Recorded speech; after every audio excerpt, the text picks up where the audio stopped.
It's December 1st, 1955, and Rosa Parks refuses to go to the back of the bus.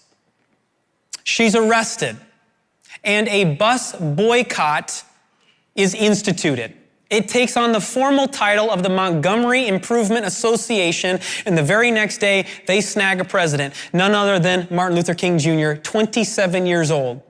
Married to his wife, Coretta, they have a 2-week-old at this time. Fast forward 8 weeks, the tension has been growing as a result of this bus boycott. And on January 27, 1956, Martin Luther King Jr. is home one evening with his family, and the phone rings. He picks it up. And according to an article, this is what he hears on the other line. "We are tired of your mess. And if you aren't out of this town in 3 days, we're going to blow up your house." And in very graphic terms, they say, "and we're going to kill you as well." Martin Luther King, as you can imagine, was rattled by this. But he said he had trust and he had faith in God, that he was doing what he was supposed to be doing. 3 days later, he's at a meeting around this bus boycott. And somebody comes racing in. They say, "MLK, your house was just bombed." With the adrenaline pumping and the concern about his wife and his 10-week-old baby girl, Martin Luther heads home. And he gets there and he sees the entire front of his house has been blown out. But thanks be to God, his wife Coretta and his 10-week-old Yolanda were in the back of the house when the bomb went off, and they're okay.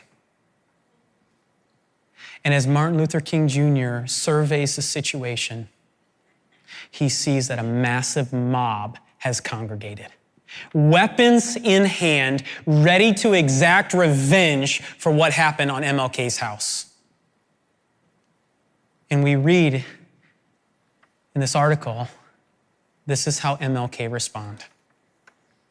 Said he went out onto his porch and he said to the mob, "If you have weapons, take them home.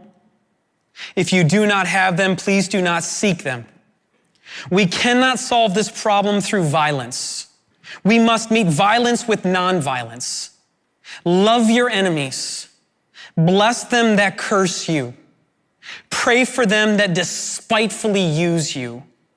Remember, this movement will not stop because God is with it."